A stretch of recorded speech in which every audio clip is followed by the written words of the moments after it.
ದಕ್ಷಿಣ ಭಾರತದಲ್ಲಿ ಭಕ್ತರೇ ನಿಂತು ಸ್ವಯಂ ಪ್ರೇರಿತರಾಗಿ ಅದ್ಭುತವಾದಂತಹ ಯೋಜನೆ ಮಾಡಿರುವಂತಹ ಅಪೂರ್ವ ದಸರಾ ಯಾವುದು ಕೇಳಿದ್ರೆ ಅದು ಮಂಗಳೂರಿನ ಕುದ್ರೋಳಿ ದಸರಾ ಅನ್ನುವಂಥ ಭಾವನೆಗಳಿವೆ. ಈ ಗೋಕರ್ಣನಾಥನ ಇತಿಹಾಸವೂ ಕೂಡ ಅತ್ಯದ್ಭುತ.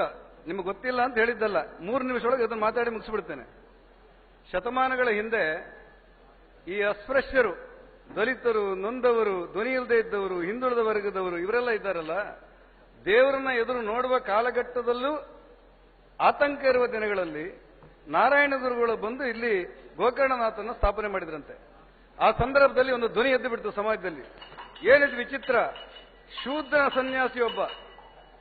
ಸನ್ಯಾಸಿಯೊಬ್ಬ ಶಿವನನ್ನ ಪ್ರತಿಷ್ಠಾಪನೆ ಮಾಡ್ತಾರೆ ಅಂತ ಹೇಳಿದ್ರೆ ಏನರ್ಥ ಅಂತ ಹೇಳಿ ದಿಗ್ಭ್ರಮೆ ಆಗಿರುವಂತ ವಾತಾವರಣಗಳಿತ್ತು.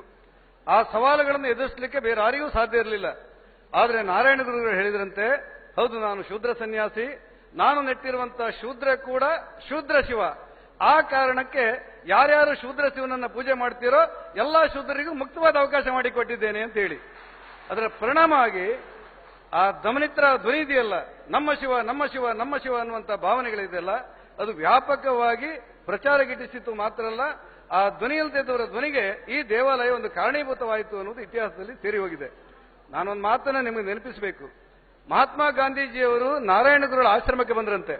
ಆವಾಗ ಬಂದವರು ಒಂದು ಮಾತು ಹೇಳ್ತಾರೆ, ಜಗತ್ತಿನಲ್ಲಿ ನಾನು ಬ್ರಹ್ಮ ಯಾರು ಕೇಳಿದ್ರೆ ತ್ರಿಮೂರ್ತಿಗಳಲ್ಲಿ ಒಬ್ಬನಾದಂಥ ಬ್ರಹ್ಮನನ್ನ ಮಾತ್ರ ಸೃಷ್ಟಿಕರ್ತ ಅಂತ ತಿಳ್ಕೊಂಡಿದ್ದೆ. ಜಗತ್ತಿನ ಸೃಷ್ಟಿಕರ್ತ ಯಾರು ಕೇಳಿದ್ರೆ ತ್ರಿಮೂರ್ತಿಗಳಲ್ಲಿ ಒಬ್ಬನಾದಂಥ ಬ್ರಹ್ಮ ಜಗತ್ತನ್ನು ಸೃಷ್ಟಿ ಮಾಡ್ತಾನೆ ಅಂತ ನಾನು ಕೇಳಿದ್ದೆ. ಆದರೆ ನಾರಾಯಣ ಗುರುಗಳ ಆಶ್ರಮವನ್ನು ಸಂದರ್ಶಿ ಬಂದ ನಂತರ ನನಗನಿಸಿದ್ದು, ಜಗತ್ತಿನಲ್ಲಿ ಒಬ್ಬ ಆಧುನಿಕ ಬ್ರಹ್ಮ ಇದ್ದಾನೆ, ಆ ಆಧುನಿಕ ಬ್ರಹ್ಮನ ಹೆಸರು ನಾರಾಯಣಗುಳು ಅನ್ನುವಂಥ ಉದ್ಗಾರಗಳನ್ನ ಗಾಂಧೀಜಿಯವರು ತೆಗೆದಂತೆ. ಅದರೊತ್ತಿಗೆ ಒಂದು ಕೊನೆಯ ಮಾತನ್ನು ಸೇರಿಸ್ತಾರೆ ಅವರು.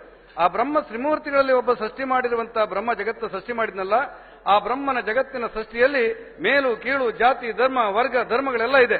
ಆದರೆ ನಾರಾಯಣ ಗುರುಗಳ ಸೃಷ್ಟಿಯಲ್ಲಿ ಒಂದೇ ಜಾತಿ ಒಂದೇ ಧರ್ಮ ಒಂದೇ ವರ್ಗ ಇರುವುದು ಜಗತ್ತಿನ ಇತಿಹಾಸ ಅಂತ ಹೇಳಿದ್ರಂತೆ ಮಹಾತ್ಮ ಗಾಂಧಿಯವರು. ಅಂತ ನಾರಾಯಣ ಗುರುಗಳು ಸೃಷ್ಟಿರುವಂತಹ ಗೋಕರ್ಣನಾಥ ಕ್ಷೇತ್ರದಲ್ಲಿ ಆ ನಾರಾಯಣ ಗುರುಗಳ ಪಳೆಯುಕವೇ ಏನಾದರೂ ಇವತ್ತಿನ ಆಧುನಿಕ ಜಗತ್ತಿನಲ್ಲಿ ಜೀವಂತವಾಗಿದ್ರೆ ಅದು ಸನ್ಮಾನ್ಯ ಜನಾರ್ದನ ಪೂಜಾರಿಯವರ ರೂಪದಲ್ಲಿ ಅಂತ ಹೇಳಿ ನಾವು ಹೆಮ್ಮೆಯಿಂದ ಹೇಳಿದ್ರು. ಇದರಲ್ಲಿ ಆತಂಕಗಳಿಲ್ಲ ಅಂತ ಅನಿಸುತ್ತೆ ನನಗೆ. ಹಾಗಾಗಿ ನಾನು ಯಾವ ಬೇಡಿಕೆಯನ್ನು ಇಡೋದಿಲ್ಲ, ಯಾಕಂದ್ರೆ ಕಾಲ ಸರಿಯಿಲ್ಲ ಇವತ್ತು. ಆದ್ರೆ ಒಂದೇ ಒಂದು ವಿನಂತಿ ಮಾಡ್ತೇನೆ. ಬ್ರಹ್ಮಶ್ರೀ ನಾರಾಯಣ ಗುರುಗಳ ಹೆಸರಿನಲ್ಲಿ ನಾನು ವಿಧಾನಸೌಧದಲ್ಲಿ ಅನೇಕ ಪ್ರತಿಮೆಗಳನ್ನು ನೋಡ್ತೇನೆ, ಅನೇಕ ದಾರ್ಶನಿಕರ ಅನೇಕ ರಾಜಕಾರಣಿಗಳನ್ನ ಪ್ರತಿಮೆಯನ್ನು ನೋಡ್ತೇನೆ. ನೋಡಿದಾಗ ನನ್ನ ಮನಸ್ಸಿನ ಮೂಲೆಯಲ್ಲಿ ಎಲ್ಲೋ ಒಂದು ಆಸೆ ಒಂದು ರೀತಿಯ ಅಂಕರವಾಗಿ ಬಿಡುತ್ತೆ. ಏನಂತ ಹೇಳಿದ್ರೆ, ಈ ಕರ್ನಾಟಕದ ವಿಧಾನಸೌಧದಲ್ಲಿ ಜಾತಿ ಧರ್ಮ ವರ್ಗವನ್ನು ನೀರಿಮಿಂತ ಈ ಆಧುನಿಕವಾದಂಥ ವ್ಯವಸ್ಥೆಗಳಲ್ಲಿ ಜಾತ್ಯತೀತ ನಿಲುವನ್ನು ಹೊಂದಿರುವಂತ ಈ ರಕ್ತರಂಜಿತವಾದ ವಾತಾವರಣದಲ್ಲಿ ನಿರ್ಮಲ ಮನಸ್ಸಿನ ನಾರಾಯಣ ಗುರುಗಳ ಒಂದು ಪ್ರತಿಮೆ ವಿಧಾನಸೌಧದ ಆವರಣದಲ್ಲಿ ಇದ್ರೆ ಅದ್ಭುತ ಆಗ್ತಿತ್ತು ಅಂತ ಅನಿಸಿತ್ತು ನನಗೆ. ಮಾಡಿ ಅಂತ ನಾನು ಹೇಳಿಲ್ಲ, ಯಾಕಂತ ಹೇಳಿದ್ರೆ ನಿಮ್ಮ ವಿವೇಚನೆ ಬಿಟ್ಟಿರುವಂತದ್ದು.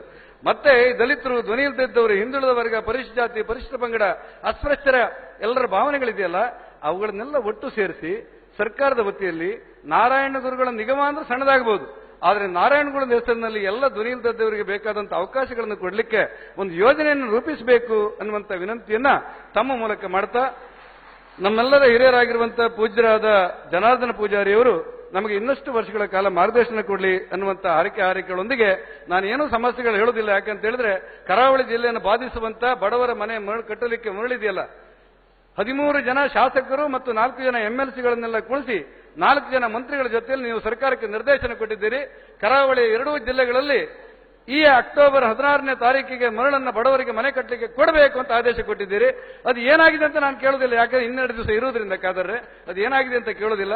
ಆದ್ರೆ 16ರವರೆಗೆ ಕಾಯ್ತೇವೆ ಅನ್ನುವಂಥ ನೆನಪನ್ನು ತಮಗೆ ಮಾಡ್ತಾ ಈ ಕಾರ್ಯಕ್ರಮ ಬಂದದ್ದಕ್ಕೋಸ್ಕರ ರಾಗದ್ವೇಷಗಳಲ್ಲದೆ ಅತ್ಯಂತ ಪ್ರೀತಿಯಿಂದ ನಿಮ್ಮಲ್ಲಿ ಒಂದೇ ಒಂದು ಒಳ್ಳೆ ಗುಣ, ಉಳಿದ ಗುಣ ಎಲ್ಲ ಕೆಟ್ಟದ್ದಂತ ಹೇಳಿಲ್ಲ, ಒಂದೇ ಒಂದು ಒಳ್ಳೆ ಗುಣ ಏನಂತ ಹೇಳಿದ್ರೆ ಎಲ್ಲವನ್ನ ಕೇಳುವಂತ ತಾಳ್ಮೆಯನ್ನ ಭಗವಂತ ನಿಮ್ಗೆ ಕೊಟ್ಟಿದ್ದಾನೆ.